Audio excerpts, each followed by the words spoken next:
আমাদের প্রধান উপদেষ্টা ডক্টর ইউনূস যেন এক জাদুকর। কেন বলছি? আপনারা সবাই জানেন বা আমরা সবাই জানি, জাস্ট 2-3টা দিন আগে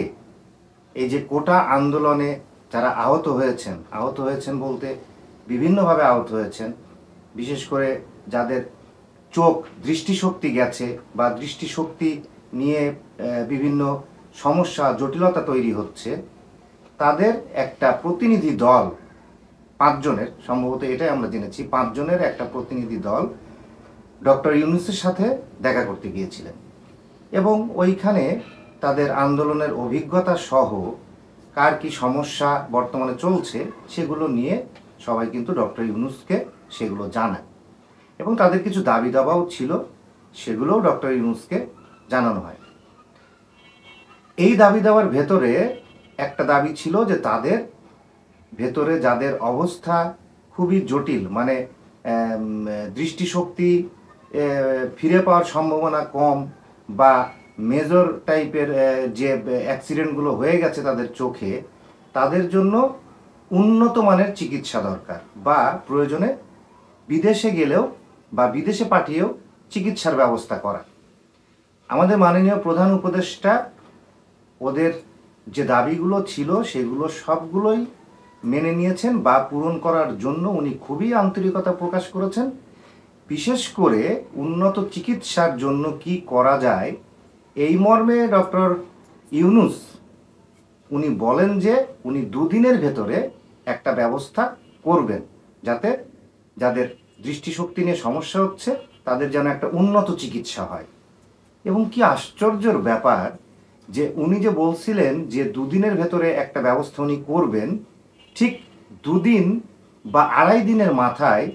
চায়না থেকে কিন্তু ডক্টররা চলে আসে তাদের চিকিৎসা করতে। মানে একদম ডক্টর ইউনূস একদম একদম একদম একটা ম্যাজিশিয়ানের মতো কিন্তু ঘটনাটা ঘটিয়ে ফেললেন। মানে উনি 2 দিন কথা দিয়েছিলেন যে আমি 2 দিনের ভিতরে একটা ব্যবস্থা করব এবং সত্যি সত্যিই 2 দিন পরে কিন্তু চায়না থেকে একটা মেডিকেল টিম মানে ডক্টররা চলে আসছে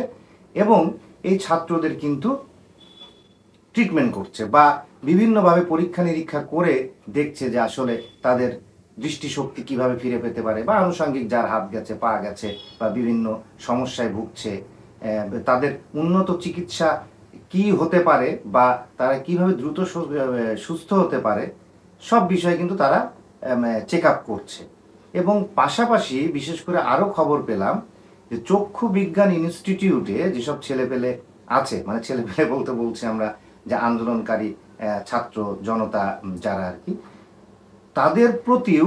চক্ষু বিজ্ঞান ইনস্টিটিউট খুবই আন্তরিকতার সাথে সাংঘাতিকভাবে তারা এখন চেষ্টা করছে যে দৃষ্টিশক্তি যেন ফিরে পায় বা অনেকের যেন দৃষ্টিশক্তি যাদের চলে যাওয়ার সম্ভাবনা দেখা দিয়েছিল তারা যেন দৃষ্টিশক্তি ফিরে পায়।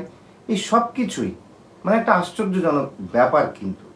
এবং আমি কেন শুরুতে বললাম যে ডক্টর ইউনূসকে আমার ম্যাজিশিয়ান বা জাদুকর মনে হচ্ছে, মানে সব দিকে হয়তো সামাল দেওয়া সম্ভব না একটা মানুষের পক্ষে বা গুটি কয়েক মানুষের পক্ষে, কিন্তু উনি এই যে কথা দিয়েছিলেন সেদিন যে 2 দিনের ভেতরে উনি একটা ব্যবস্থা করবেন